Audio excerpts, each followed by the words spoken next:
Bien, vamos a hablar de este nuevo conocimiento que en realidad está revolucionando la medicina, diríamos, en el mundo. Lamentablemente poco sabemos en el Ecuador.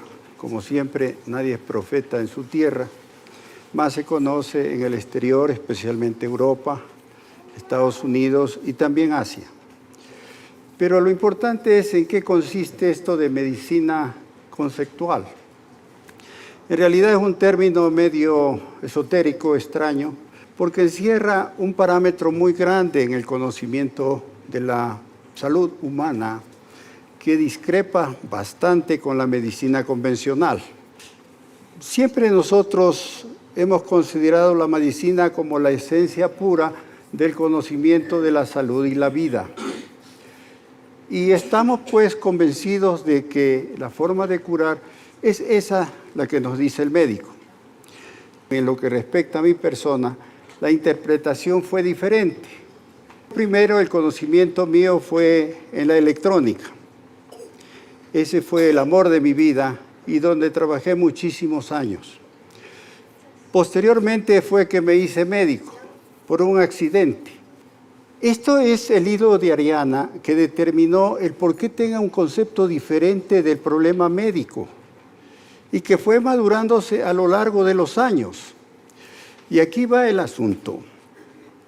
Lamentablemente, la medicina en su esencia, en que lo que el médico puede curar, apenas es un 25% de todas las enfermedades. Por ejemplo, si yo tengo fiebre tifoidea, me dan el antibiótico adecuado, me curo. Si se me rompe la pierna, me la entablillan o me la operan, me curo. Si tengo apendicitis y a su debido tiempo me sacan el apéndice, me curo. Este proceso de causa-efecto tan preciso cubre, aunque les parezca increíble, solo el 25%.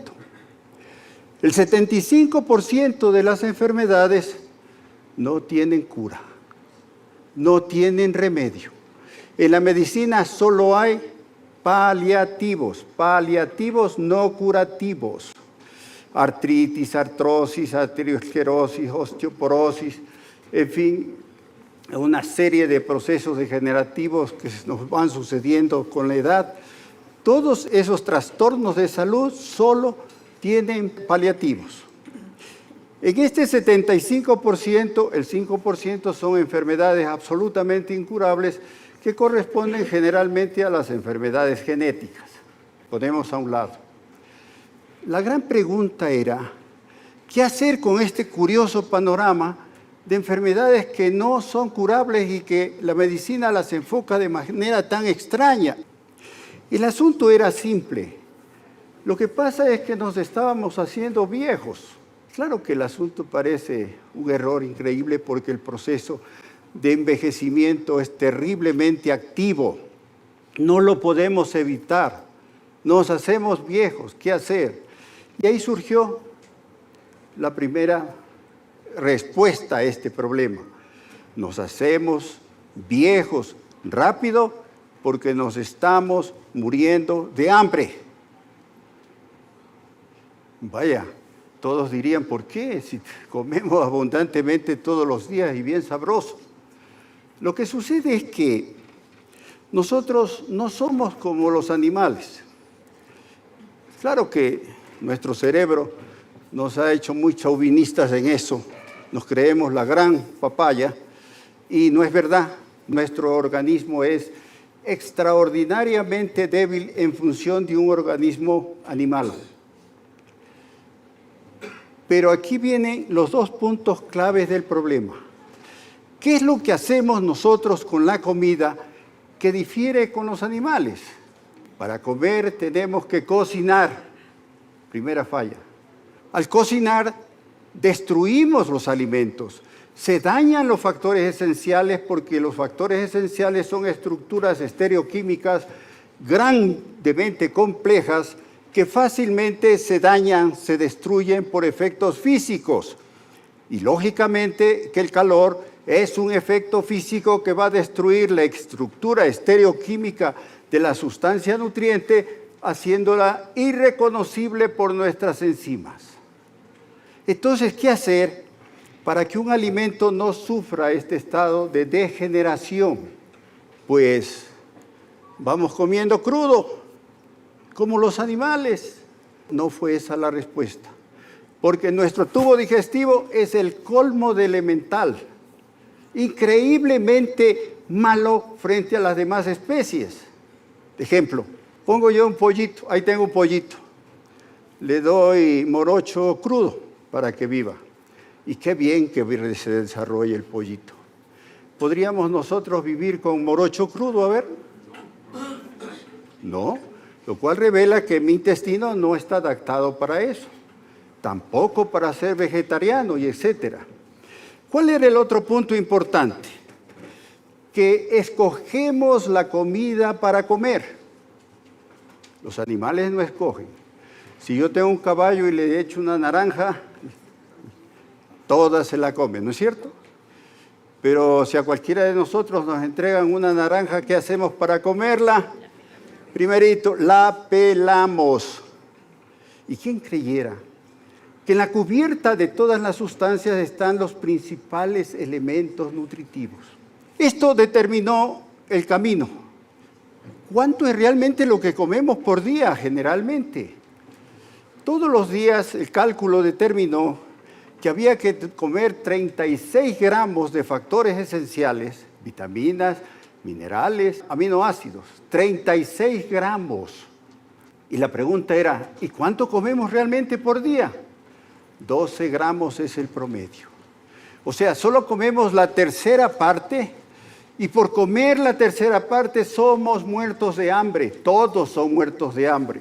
El obispo muere de hambre, Correa muere de hambre, el presidente de los Estados Unidos muere de hambre, etcétera. Todos están muriendo de hambre.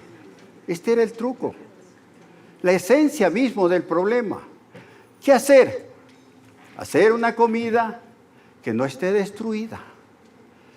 Ese fue un tremendo desafío. ¿Cómo poder separar los factores esenciales, vitaminas, minerales, aminoácidos, de las sustancias que nosotros comemos? Había que sacar una comida en que no esté destruida. Y por lo tanto, había que separar los factores esenciales sin que estos se dañen, concentrarlos para poderlos comer. Esto fue Allen y posteriormente pude hacer Evelisa. Fue un triunfo increíble, en realidad. Por primera vez podíamos rejuvenecer con una buena comida. ¿Pero era todo este el problema? No. ¿En qué consiste el concepto ya preciso de lo que significa hacernos viejos y tener enfermedades de la vejez? Supongamos que tenemos un río. Esta parte de arriba es la superficie del agua del río. Este es el fondo del río. En este río, en la parte del fondo, hay una serie de montañitas que se elevan de diferente tamaño. Este nivel de aquí le hemos dado el nombre de homeostasis, o sea, el equilibrio que tenemos en nuestro organismo para podernos defender. Esta homeostasis, lógicamente, está de acuerdo con la segunda ley de la termodinámica, es decir, la entropía.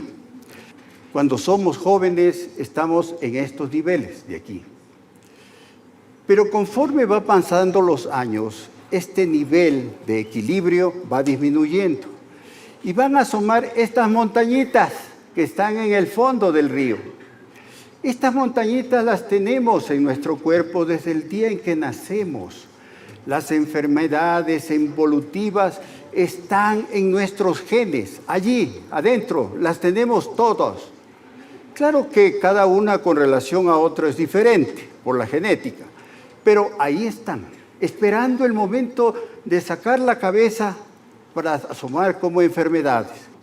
Ahora podemos ver 4 montañitas, esta que es la diabetes, el cáncer, la obesidad, el Parkinson.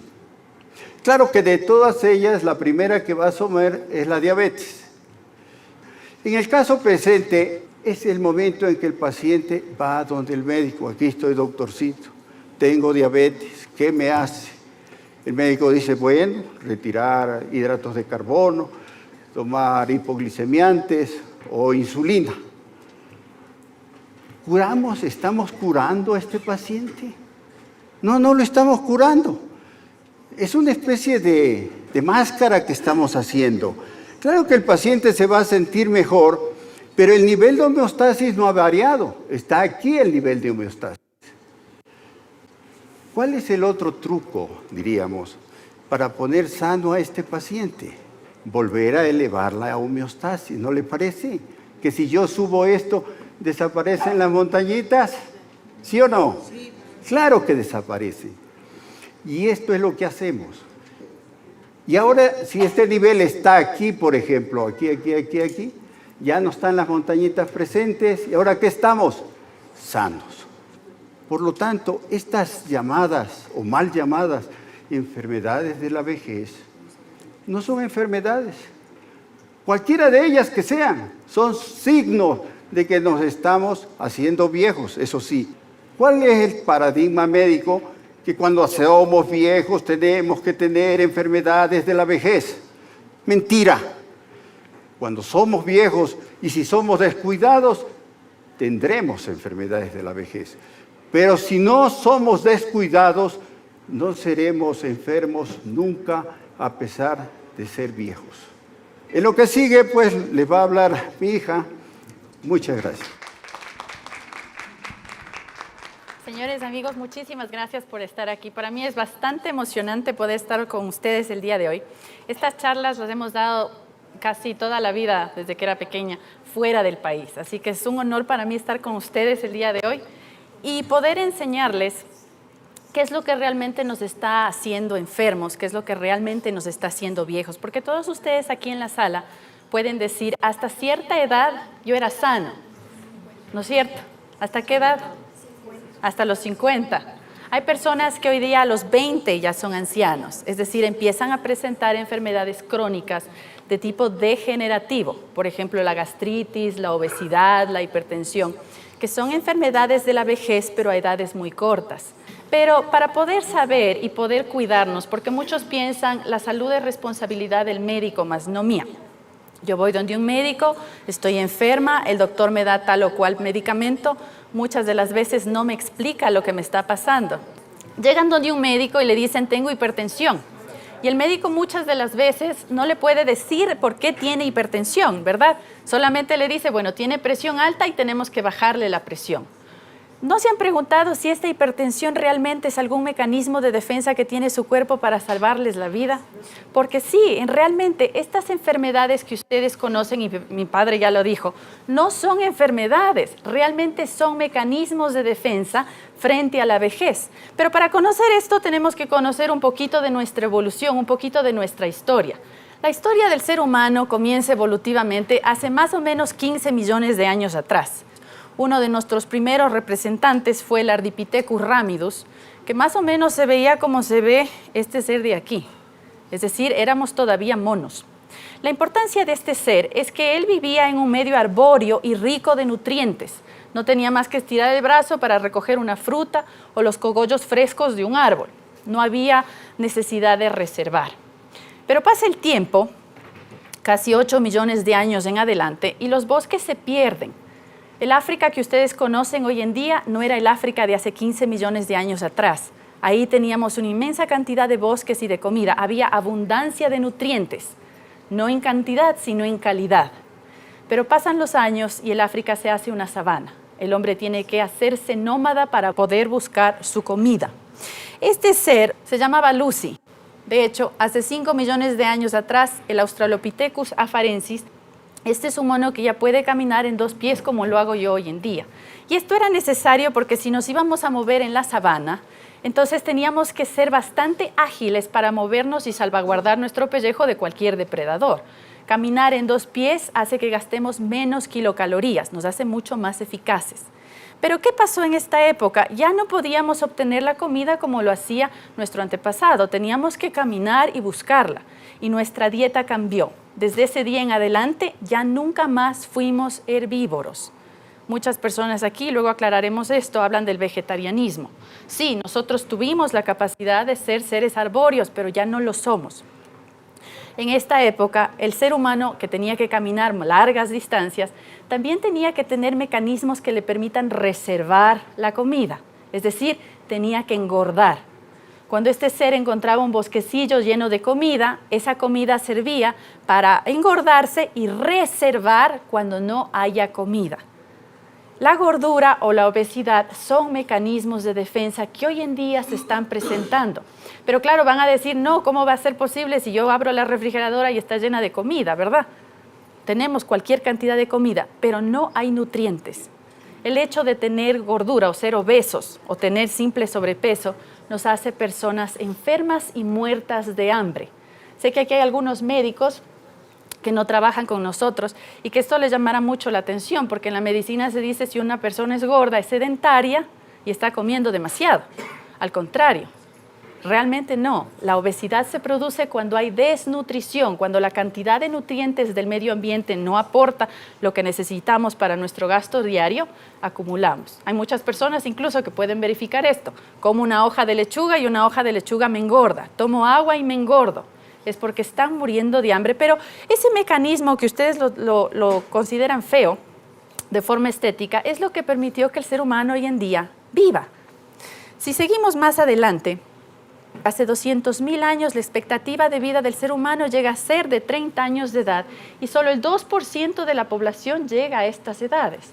Los récords más antiguos modernos, de 1700, dicen que si las personas podían sobrevivir a infecciones agudas como la tuberculosis, la influenza y demás, podían llegar a los 40 años de edad. Los genetistas, ¿qué dicen? Dicen que cuando nosotros nos convertimos en un ser de la sabana y que pudimos ya comer carne, estos genes que nos permiten digerir la carne son los que ahora nos están matando y generalmente se encienden cuando somos viejos. Eso sabemos por la genética. Y de hecho aquí hay que aclarar algo, nuestra dieta no es omnívora. Nosotros somos carnívoros carroñeros, es decir, comemos la comida podrida. ¿Hay algún animal en la selva, si me puede decir alguien de los presentes, que cocine la comida para comer? ¿No es cierto que no? El animal se come la comida tal como la encuentra y viva generalmente, ¿no es cierto? ¿Por qué tenemos nosotros que cocinar para comer? Porque cuando salimos a la selva, nosotros éramos un ser extremadamente vulnerable que tenía que valerse de su inteligencia para poder sobrevivir. Pero ¿cómo podíamos tener una inteligencia si nuestro cuerpo era el de un orangután? Para ser inteligentes tenemos que ser muy gráciles, muy ágiles en nuestro movimiento. Y para hacer eso había que sacrificar el intestino delgado. Solo 20 centímetros de nuestro intestino sirve para la digestión, solo 20. El duodeno, nada más, una cosita pequeña que se encuentra aquí. Eso es todo lo que tenemos. Por eso es que nuestra comida tenía que ser predigerida. Ahora bien, este ser también tiene una ventaja bastante grande sobre el resto de animales. Si nosotros colgamos las pieles de todos los orangutanes, chimpancés, van a notar que todos tienen pelo, ¿no es cierto? Pero si colgáramos una piel de humano es una piel desnuda, ¿verdad? Es por una cualidad que se llama neotenia. Este término es algo que los médicos debemos conocer porque es algo que nos ha permitido tener la inteligencia que tenemos y llegar a ser como somos. Ser neoténicos quiere decir que vivimos en un estado fetal persistente. Somos el único ser vivo que no madura. Esta característica es bastante común en las orugas, en los artrópodos. Por ejemplo, una oruga es oruga y puede permanecer oruga durante mucho tiempo. Pero el día en que se encapsula y forma su capullo y es una mariposa, muere a las 24 horas. Esa es la maduración. Nosotros no maduramos. ¿Y por qué era necesario que no maduremos, que nos quedemos en este estado vulnerable? Para poder adaptarnos a varios nichos ecológicos. Somos el único ser que ha conquistado la tierra, el mar, el aire e incluso el espacio. Pero es por esa inteligencia. Y nosotros no maduramos para poder aprender y desaprender. Pero esto nos vuelve extremadamente vulnerables.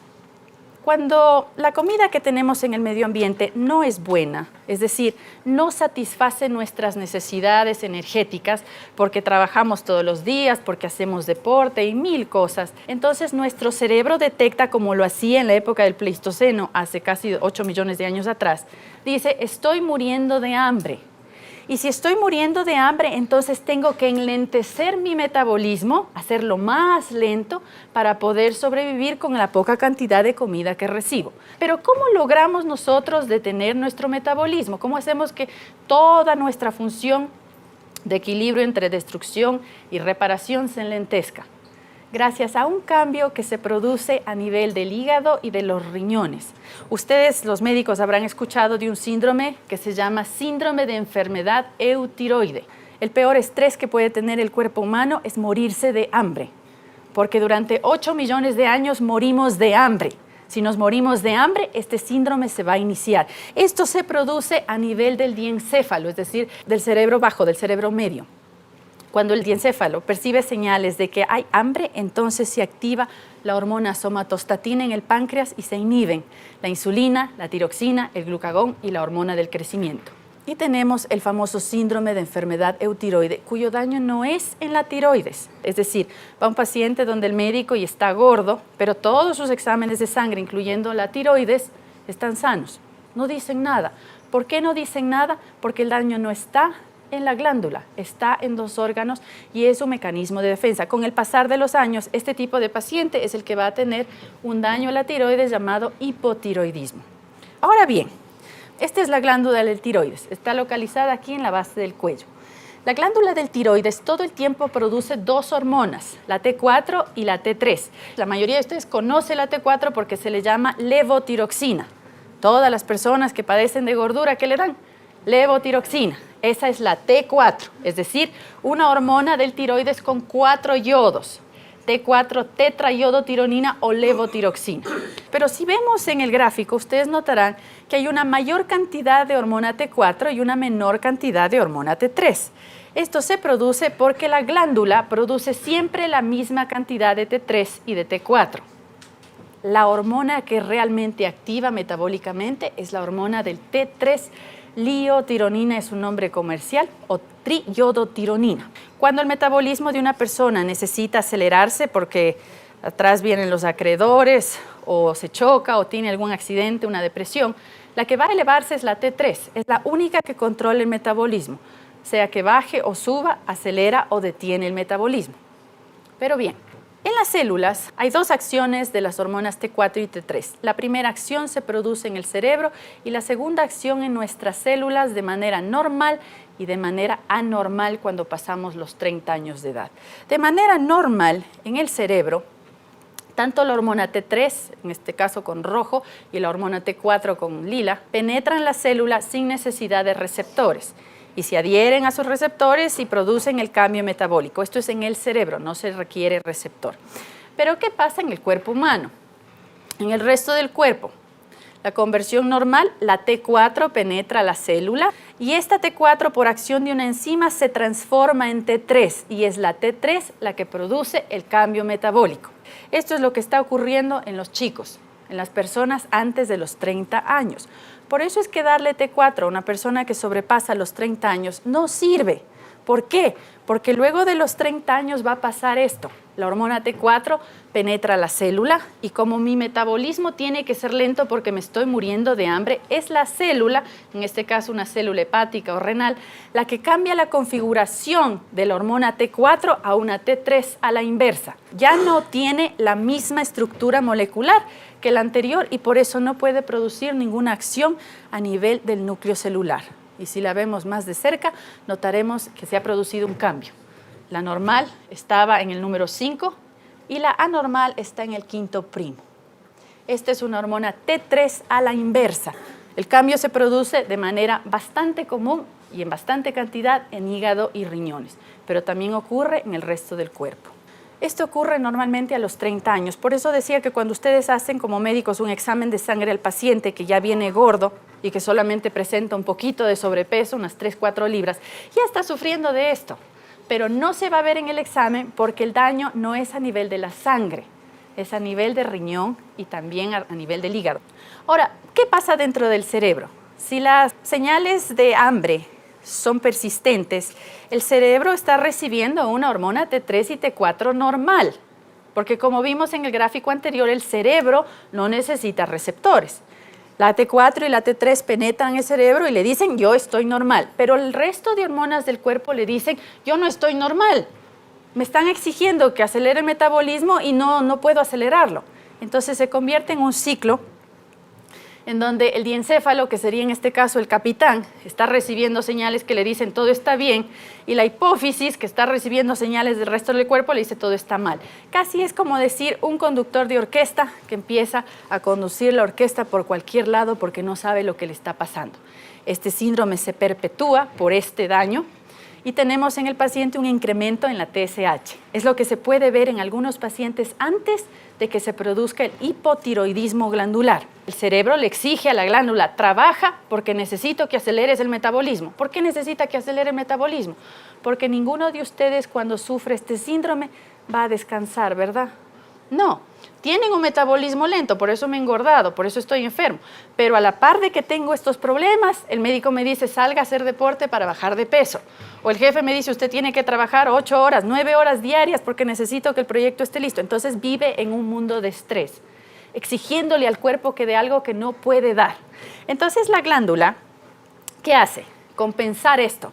Se hace una glándula más grande, crece, lo cual no debería pasar. La glándula no debe funcionar en el estrés. Entonces se hace grande y tenemos el famoso bocio. Y si la glándula no se agranda, toda ella, y ciertas partes sí quieren agrandarse para compensar este daño, se forman los nódulos calientes, nódulos fríos. Ya tenemos un paciente que va a entrar a un hipotiroidismo o que si sigue así puede llegar a tener un cáncer, ¿sí? Ya es un paciente enfermo. Y este es un paciente que el médico no puede tratar, que le da la levotiroxina. Y al darle la levotiroxina, nada de esto se remite. Esto es lo que pasaba en el metabolismo lento crónico del hombre primitivo. Se iba a hibernar. Imagínense ustedes estar en un lugar donde no hay ninguna cantidad de comida, sino una que otra raíz, una que otra cucaracha por aquí por allá y se la comen. Pero no tienen más para sobrevivir. ¿Estarían haciendo deporte bajo esas circunstancias? ¿O el hombre primitivo estaría haciendo deporte? No, no lo hacía. Cuando no había comida se iba a reposar, que es lo que hacía normalmente, y por eso cuando ya había abundancia de comida, cuando el hielo se había ido, el frío se había ido, estaba otra vez cinturita, figurita, porque el síndrome se remitía. Pero ¿qué pasa con nosotros? Con la existencia de la era digital y los celulares, si tenemos un metabolismo lento que forza al cuerpo a descansar, ¿qué nos va a pasar si queremos acelerarlo cuando no podemos? El diencéfalo recibe señales de estrés, todo el tiempo está recibiendo y diciendo me muero de hambre, pero tengo que sobrevivir, tengo que trabajar, tengo que hacer 1001 cosas. ¿Y qué ocurre? Tenemos algo que nosotros llamamos el síndrome hipotalámico de estimulación persistente, o que mi padre le llamó síndrome de Vargas Machuca. Ustedes habrán escuchado esto con el nombre de síndrome metabólico. Si ustedes ya están muriéndose de hambre, si su metabolismo está lento, algo tiene que compensar. Algo tiene que pasar en su cuerpo para que forcemos al metabolismo lento a que se acelere. Esa es la glándula suprarrenal. Todos los mecanismos que están hechos para nuestro salvaguardo causan lo siguiente. Aumentamos la tensión arterial, el irriego sanguíneo, el metabolismo se aumenta, la coagulación sanguínea también y la destreza mental. Por eso es que muchas personas, por ejemplo los muchachos que yo he atendido, muchos de ellos me manifiestan, yo no como el desayuno. No necesito comer desayuno porque yo voy a la escuela y estoy muy bien. Y de hecho lo están porque están viviendo este tipo de metabolismo. Su glándula suprarrenal saca todas las reservas hacia la sangre para que sobreviva. Entonces no tengo hambre.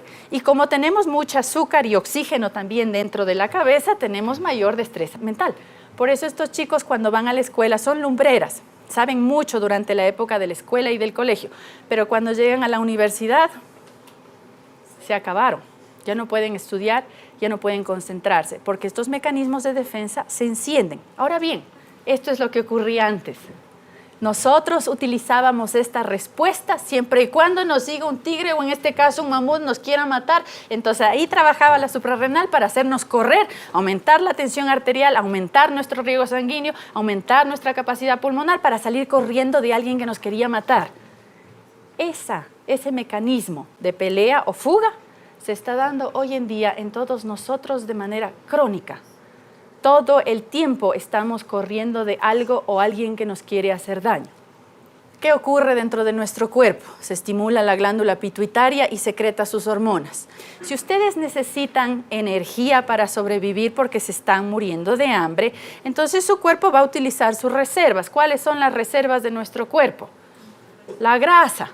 Vamos a romper la grasa. Entonces tengo un aumento de triglicéridos en la sangre porque van a llevar del adipocito la grasa hacia la sangre para que en el músculo se queme. La grasa no puede convertirse en azúcar fácilmente en cualquier parte del cuerpo. La grasa no se puede utilizar como grasa. La grasa tiene que transformarse en un combustible llamado glucosa. Esta glucosa únicamente se transforma en glucosa de la grasa en el hígado, solo en el hígado. Lamentablemente el hígado no lo puede hacer tan rápido como nosotros lo requerimos. Y en vista que no lo puede hacer con esa velocidad, esta grasa se va acumulando en el hígado y tenemos el famoso hígado graso. Pero si la grasa no me ayuda a compensar el daño que yo me provoco, necesito otra fuente de energía, una que se pueda romper más rápido, las proteínas, porque la grasa es extremadamente difícil de romper. Y como es muy difícil de romper, pero yo necesito energía muy rápido, ¿qué destruyo? Mi masa muscular. El músculo, con un proceso llamado gluconeogénesis, en donde el hígado nuevamente transforma la alanina o ciertos aminoácidos de tipo azucarado, los transforma a glucosa. Pero si ustedes pierden su masa muscular, no crean que más tarde van a ser más jóvenes, más bellos y más sanos. Están destruyendo reservas que deben de guardarlas hasta que sean viejitos. Cuando tenemos grasa, cuando tenemos el azúcar extraída de los aminoácidos en altas cantidades en la sangre, las células tienen que defenderse porque demasiada azúcar también les hace daño y ahí tenemos la famosa diabetes. Y ahí no termina el cuento. El cortisol, que es una hormona que nos permite la supervivencia, también actúa a nivel de otros órganos. En este caso, evita que la glucosa que se ha sacado hacia la sangre penetre sus células. Es decir, si este cortisol se enciende, ustedes morirán de hambre aún más, porque evita que penetre comida a la célula. Y nuevamente tendremos diabetes. La epinefrina aumentará nuestro daño renal. ¿Por qué? Porque aumenta la contracción de ciertas arteriolas y también porque aumenta la contracción de las arterias para enviar más sangre a los tejidos, más oxígeno a los tejidos porque no lo están recibiendo. Entonces tengo que contraer esas arterias para aumentar la presión, la famosa hipertensión. Y si seguimos así, la glándula de la tiroides va a crecer, tendremos el hipotiroidismo, el bocio, y una hormona que casi poco se habla, la hormona del crecimiento, producirá factores similares a la insulina, que si están en nuestra sangre en mayor o menor cantidad, en este caso en mayor cantidad, producen el cáncer, ¿sí? El cáncer es otra enfermedad de hambre. Entonces, ¿qué tenemos como resultado? Un paciente cushinoide, un paciente gordo con obesidad central o a veces ginecoide, un paciente hipertenso, un paciente con colesterol elevado, un paciente que sufre hipotiroidismo. Ese, señores, es el resultado de nuestras enfermedades. Nuestro propio metabolismo haciéndonos daño por querer trabajar con algo que no funciona. Cuando mi padre hablaba de la pérdida de la homeostasis que vemos aquí, y realmente es como un río lleno de agua, no vemos ningún pico. Llegan los 30 años de edad, perdemos nuestro balance, es como tener una cascada en donde toda la juventud se nos va. Y todas nuestras enfermedades genéticas que las hemos heredado de padre y madre, las vamos a encontrar como picos que empiezan a salir. La hipertensión, la diabetes, ¿no es cierto? Creo que este cuadro queda bastante claro. Entonces, ¿qué pasaba? Cuando nosotros dimos esta charla por primera vez en Colombia, causó mucho furor este cuadro, porque este cuadro trata de una ley que se llama la segunda ley de la termodinámica y que todos ustedes conocen muy bien. La segunda ley dice que todo sistema o ser vivo en la naturaleza va a ir hacia su entropía o destrucción, todos nos vamos a morir. No existe nada que en la vida, mientras más se gaste, más dure. Pero, ¿de qué depende que vayamos más lento o más rápido a nuestra muerte? De cómo realicemos nuestro desgaste. En este cuadro que vemos en la parte de arriba, un cohete que en este caso sería la persona. Una persona que hace ejercicio, una persona que come azúcar, una persona que come lácteos, una persona que vive gastando su vida todo el tiempo con la idea de que eso le va a ser saludable. Esa persona manifestará todos los problemas de salud, la osteoporosis, la obesidad, la diabetes, y se irá rápido a la tumba. Si nosotros tenemos un paciente que respeta la segunda ley, vamos a tener un paciente más sano. La primera ley dice la energía ni se crea ni se destruye, solo se transforma. Entonces, cuando van al gimnasio, ¿por qué le hacen caso cuando dice, cuando salga usted del gimnasio va a estar más energizado? ¿No es cierto que no? ¿Verdad que no? No, van a estar más agotados. Y el 95% de esa energía potencial que ustedes transformaron en movimiento se ha disipado en el medio ambiente en forma de calor.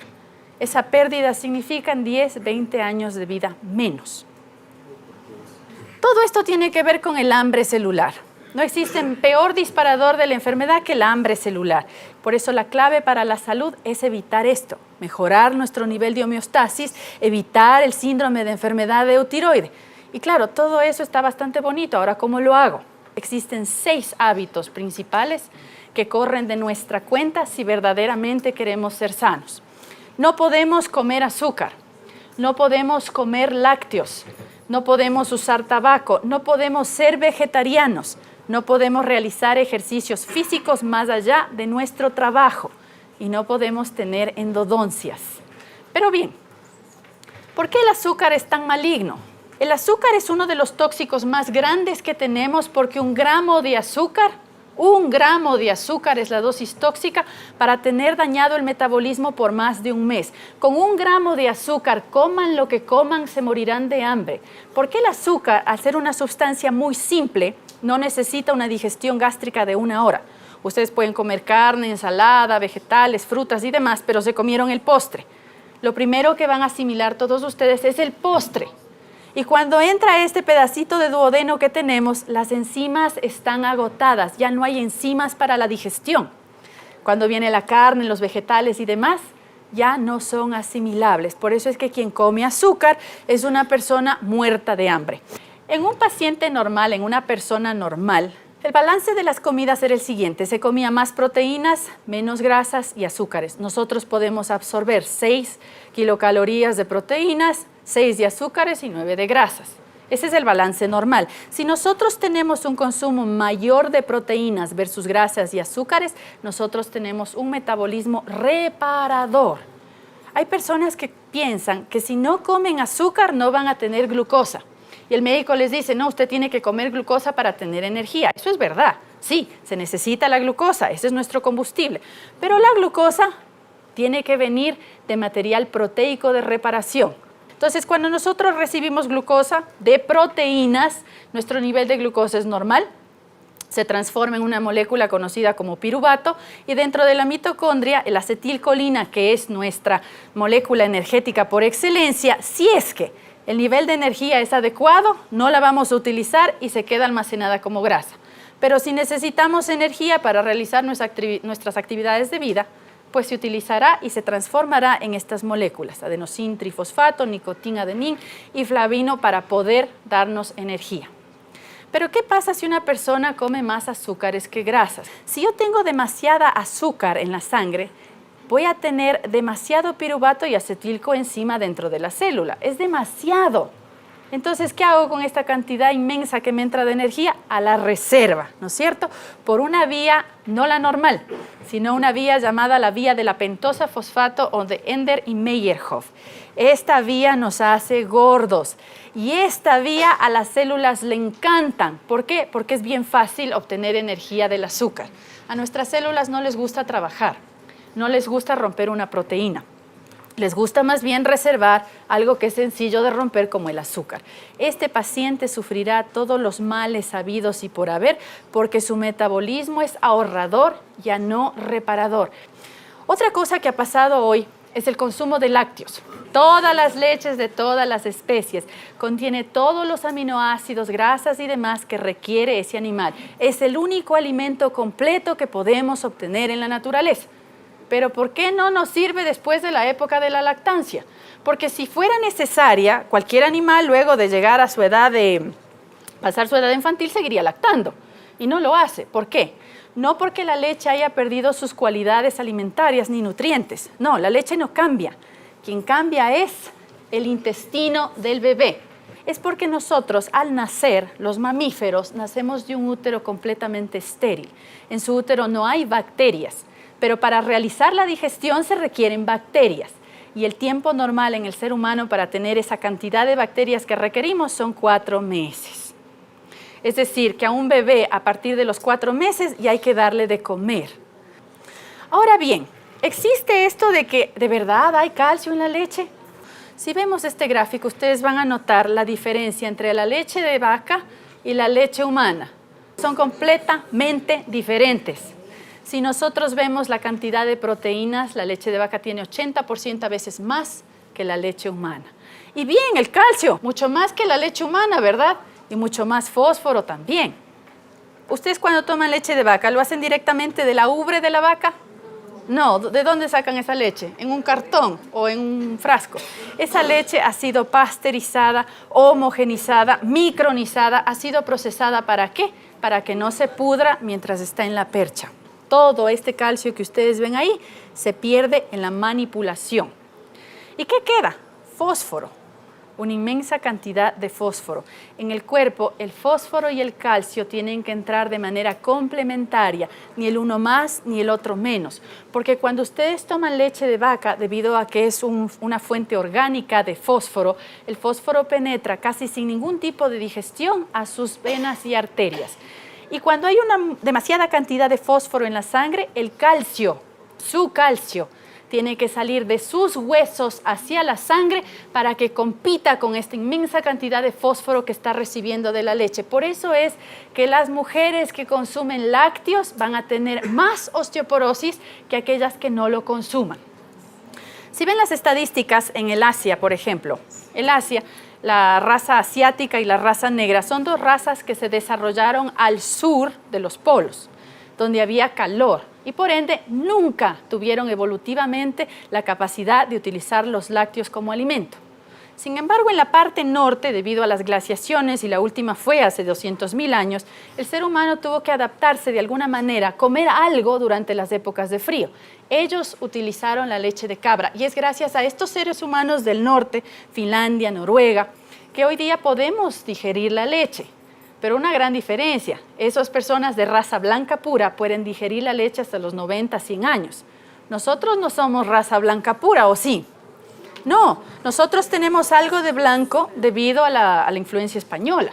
Por eso es que nosotros tenemos ya problemas al digerir la leche, gases, dolor de estómago, indigestiones, cáncer de colon, gastritis, úlcera. Generalmente cuando ya perdimos la capacidad de digerir los lácteos. Esto ocurre entre los 30 y 40 años de edad. Ahora, cuando nosotros micronizamos la leche o la homogenizamos, le sometemos a calor, a frío, la impulsamos por un acelerador contra una pared para que se choque, esto hace que las moléculas grasas de la leche se hagan más pequeñitas. Y si son más pequeñitas, permiten que la vida del frasco de leche dure más o menos 6 meses. Por esta micronización de las moléculas. Pero estas proteínas, esta inmensa cantidad de caseína, se hace más pequeñita y ahora puede traspasar las paredes de nuestro intestino con mayor facilidad, provocándolos la indigestión. Los pacientes que consumen leche y que no se han dado cuenta todavía que tienen una intolerancia a la lactosa, tienen, por ejemplo, a comer un pedazo de pizza, un queso. El día de hoy no les pasa nada, pero 2 días después tienen ya síntomas de indigestión, gases, embotamiento del estómago, diarrea o estreñimiento. Por eso es que es tan difícil para los pacientes darse cuenta que es la leche la que les está haciendo daño. Y si ustedes todo el tiempo tienen un intestino inflamado, ¿van a ser o no van a ser saludables? No, porque si ese tejido está inflamado, ese tejido va a cambiar para poder soportar esa inflamación crónica. Que un tejido cambie y se haga otro tipo de tejido representa el cáncer. Aparte de que la leche contiene una inmensa cantidad de hormonas similares a las nuestras. La vaca solamente tiene leche en sus ubres cuando está embarazada. ¿Qué necesitamos para tener más leche? Primero, eliminar al ternero, porque el ternero es un gasto, y mantener a la vaca en un estado perenne de embarazo. ¿Cómo logro eso? Inyectándole a la vaca estrógeno, progesterona y somatotropina de crecimiento. Y son hormonas lípidas. No van a quedarse en el músculo de la vaca, pero sí en la leche, por eso ustedes la consumen. Cuando ustedes reciben una cantidad mayor de estrógeno, progesterona y hormona del crecimiento, 2 tejidos van a crecer, la mama y la próstata. el cáncer de mama, el cáncer de próstata, el cáncer de estómago, el cáncer de colon, son relacionados a la leche. El Alzheimer y el Parkinson también están relacionados al consumo de leche. El uso del tabaco, más que explicado el uso del tabaco, ¿no? No solamente que produce cáncer. Todo el mundo piensa, no, si yo fumo lo que se me va a dañar es el pulmón. Se daña el hígado, se daña el páncreas, se daña la vesícula, que son órganos que son afectados por la brea y ciertos materiales tóxicos del humo. El vegetarianismo es otra cosa que le decimos al paciente que no puede tener, porque ya hemos hablado de esto algunas veces en esta conferencia. No somos herbívoros. Nosotros podemos, sí, obtener una inmensa cantidad de alimento a partir de los vegetales. Los cereales, las leguminosas tienen una inmensa cantidad de proteína, vitaminas y minerales, pero no las podemos absorber porque no las podemos digerir. Es decir, deberíamos tener 4 cavidades en nuestro estómago y 50 metros de intestino delgado diseñados para la fermentación y regurgitar la comida.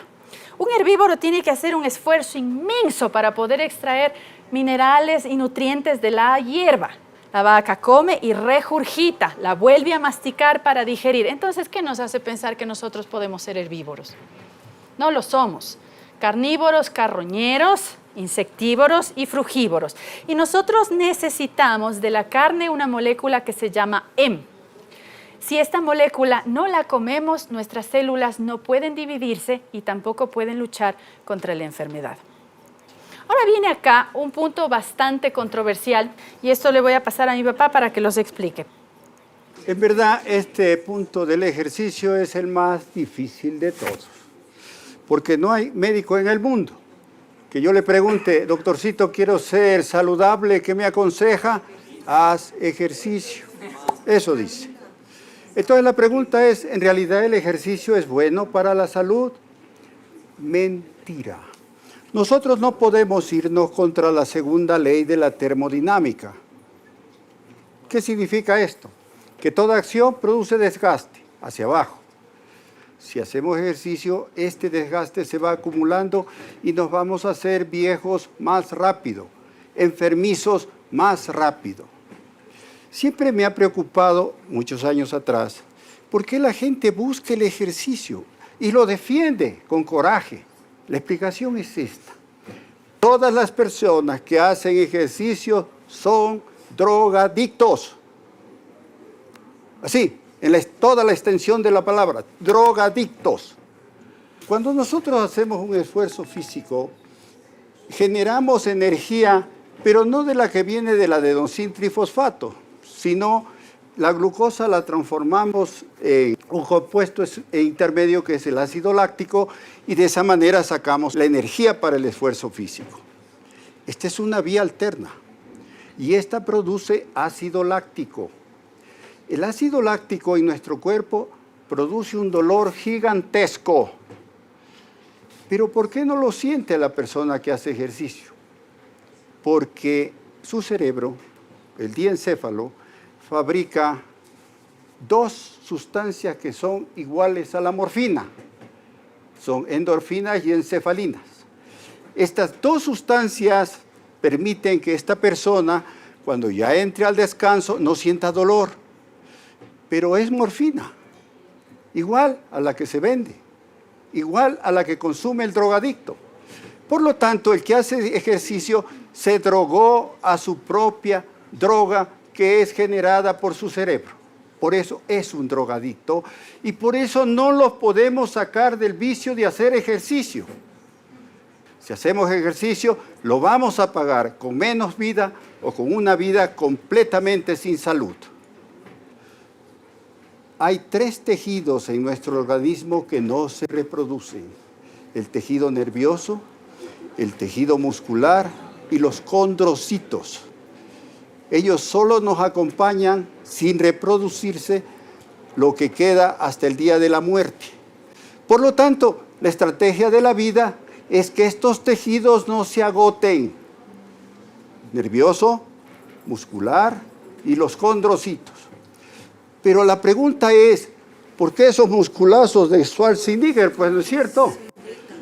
Lo que se va a reproducir son unos seres vivientes curiosos que se llaman mitocondria. Ese es el musculazo de Schwarzenegger, pura mitocondria, no célula muscular, mentira, pura mitocondria. Por eso este hombre vivirá menos. Estas enfermedades que producen las mitocondrias, ¿sabe cuáles son? Todas las enfermedades de la vejez. Artritis, artrosis, arteriosclerosis, osteoporosis, etcétera, etcétera, son producidas por la división excesiva de las mitocondrias, porque ellas tienen un equipo genético estable, desde luego, que puede dar origen a anomalías genéticas que se van heredando. Y si yo hago ejercicio, esta herencia, esta anomalía se va a aumentar y se va a reflejar en los periodos de la vejez. Es un suicidio hacer ejercicio. En ese dibujo, por ejemplo, están dos células musculares. Aquí una célula que no hace ejercicio y otra célula muy gorda allá, la célula que ha hecho ejercicio. Pero no realmente de tejido celular propio de tipo muscular, sino se ha hecho más gorda es porque aumentaron la cantidad de mitocondrias. Estaba una conferencia en Hamburgo, sobre todo de esto que no hay que hacer ejercicio. Y dije, los animales no hacen ejercicio por gusto. En verdad que no lo hacen, ¿no es cierto? Y un doctor se levantó muy disgustado y dice, yo conozco uno que hace ejercicio. ¿Cuál, mi doctor? El chita. Le digo, pero mi doctor, yo no he visto nunca a un chita entrenándose previamente para algún día coger un venadito. Pues no. Él espontáneamente se lanza cuando las circunstancias son propicias, pero no hace ningún animal ejercicio por gusto. Esta parte es la más difícil de la medicina conceptual, la más difícil de abordar en todos los aspectos en los diferentes países que hablamos. Nadie quiere aceptar. ¿Y por qué no aceptan este raciocinio? Porque todos están drogadictos a sus propias endorfinas. Así de simple. Ahora voy a tocar un punto bien molestoso. No atendemos a las personas que tienen endodoncia. La endodoncia es cuando el dentista taladra el diente, la muela, para calzar, pero él perfora más, coge la pulpa del diente, el nervio, lo saca y luego lo calza. Y aquí, según parece, no ha pasado nada. No, señor. Esa persona queda condenada a la muerte.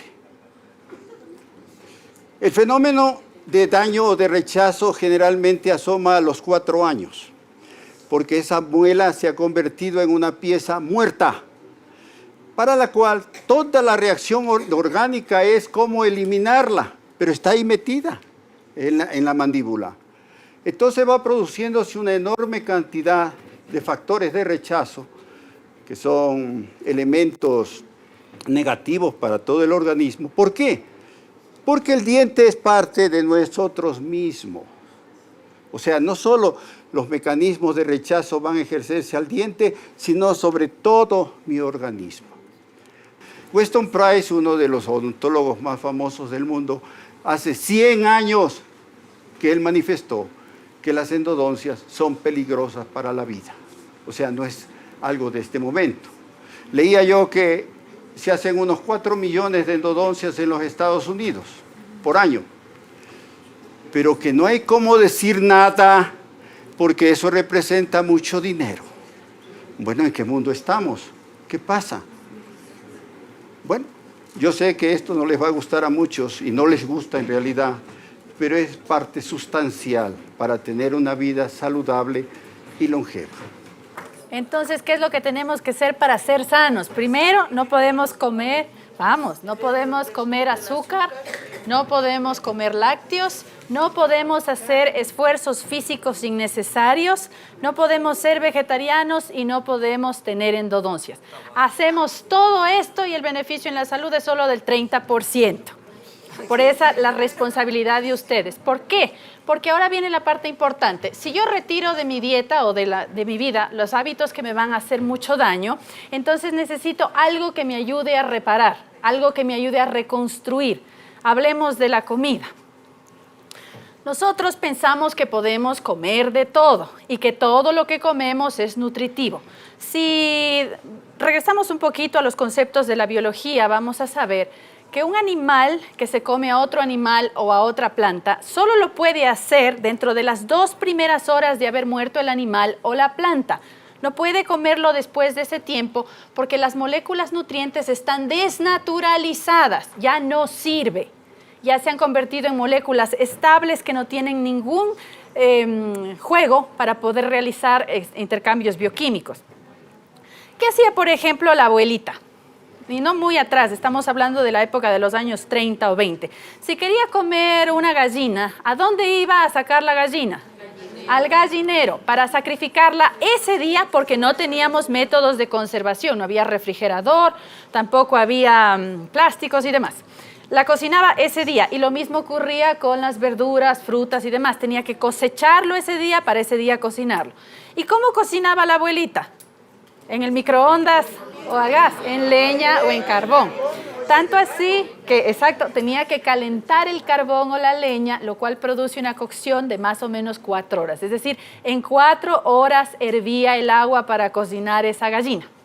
La abuelita no hacía esfuerzo físico por gusto, nunca estaba haciendo pilates, ni bailoterapia, ni nada de eso. Si ella se movía era por supervivencia, para salir a la cosecha, a la siembra, el arrear animales y el trabajo de su casa. Es decir, movimiento por supervivencia. Su gasto no era muy alto. La comida que la abuela comía era extremadamente fresca y nutritiva porque se le estaba comiendo ese instante y no habían lácteos, tampoco había azúcar. Pero ¿qué pasó con nosotros? No solamente que comemos azúcar y lácteos, que ya nos disminuye la cantidad de nutrientes que recibimos, sino que la comida que comemos no es fresca. Ustedes van hoy día al supermercado a comprar una res o un pollo. Eso está muerto más de una semana gracias a la congelación y a los procesos de preservantes. Si van a comerse una fruta, la fruta se ha madurado en el árbol o en una caja. En una caja. Eso ya no tiene ningún valor nutriente. Y toda esta comida que ustedes reciben en abundancia, la someten al calor, la cocinan en una olla a más de 100 grados en menos de 5 minutos en la costa, 7 minutos en la sierra. Todo el material nutriente está deteriorado. Ahora bien, nosotros tenemos que absorber solamente moléculas que están dentro de las 500 unidades moleculares.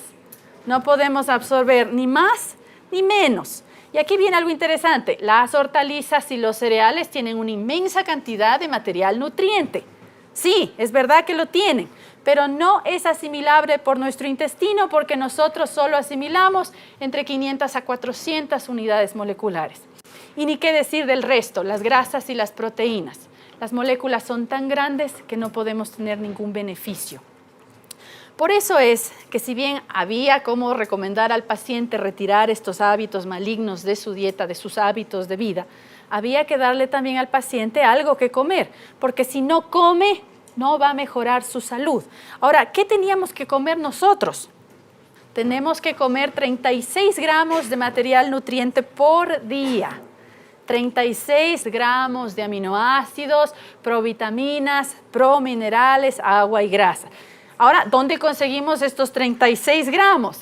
Para comer 36 gramos tenemos que comernos 10 pavos con plumas y todo, y vivos todos los días. Si no comemos 36 gramos de material nutriente por día, no vamos a tener ningún beneficio. Y ese ha sido el descubrimiento de mi padre, que hasta hoy en día ha dado muchos beneficios, no solo aquí, sino fuera del país. ¿Por qué? Porque todas estas enfermedades que hablamos al inicio son el producto del hambre celular. Y ya que no podemos comernos los pavos, había que descubrir, había que inventar una comida que nos dé esa cantidad de nutrientes. Cuando los pacientes comen los 10 pavos diarios, tenemos esto. Esto es lo que normalmente ve el médico. Llegado a los 30 años, la curva es de bajada completa. Todos nos envejecemos. Pero si el paciente cumple con las cosas que dijimos, no azúcares, no lácteos, no ejercicio, no tabaco, no vegetarianismo, no endodoncia, y le damos de comer los 10 pavos, tendrá una curva mucho más alta, su envejecimiento será mucho más lento. ¿Tenemos que comer la comida diaria? Sí, claro que la tenemos que comer. Algo de vitaminas, algo de minerales comemos. Tenemos que comer carne, tenemos que comer huevos, tenemos que comer hortalizas, no porque nos sirvan, sino que sirven para esponjar las heces y tener una buena defecación.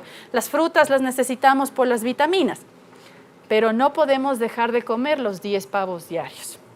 Es por esa razón que el paciente tiene que comer el Ebelisa 2 sobres diarios por el resto de la vida.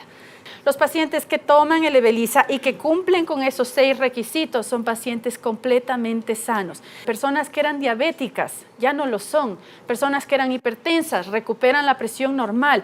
Personas que no podían caminar vuelven a caminar, sobre todo en procesos neurodegenerativos. ¿Por qué? Porque les hemos dado de comer. ¿Y eso qué indica? Que todas estas enfermedades no son más que procesos degenerativos. Y si no curamos el hambre, nunca vamos a tener una buena salud. Hoy en día tenemos varios tipos de Ebelisa. Cuando comenzó mi padre solamente teníamos el Allen. Y luego de 7 años se logró estabilizar la molécula para conseguir el Ebelisa. Hoy tenemos 3 tipos de Ebelisa. Un Ebelisa con gluten, un Ebelisa sin gluten y un Ebelisa antisenescencia que fue diseñado para pacientes con cáncer. ¿Por qué? Porque los pacientes que venían a nuestra consulta, muchos de los casos eran pacientes que habían sido desahuciados, pacientes que les mandaban a la casa a morir. Y sus familiares, viendo que no podían comer, les daban el Ebelisa sin gluten. Todos estos pacientes mejoraron y en nuestro libro Que nos mata pueden encontrar los datos estadísticos de estos pacientes. 29 casos de cáncer comprobado completamente sanos de pacientes desahuciados, pacientes que no recibían ningún tipo de quimio o radioterapia. Por eso es que tenemos ahora otro tipo de Ebelisa para este tipo de pacientes, no porque sea para el cáncer, sino para pacientes que tienen una deficiencia de nutrientes muy severa. Espero, señores, que esta conferencia haya sido bastante educativa, que de ahora en adelante sí tengan miedo a la leche, a los azúcares, a la endodoncia, al vegetarianismo y sepan qué es lo que tienen que hacer para sanarse. La responsabilidad está en ustedes. Muchísimas gracias y Dios les bendiga. Gracias.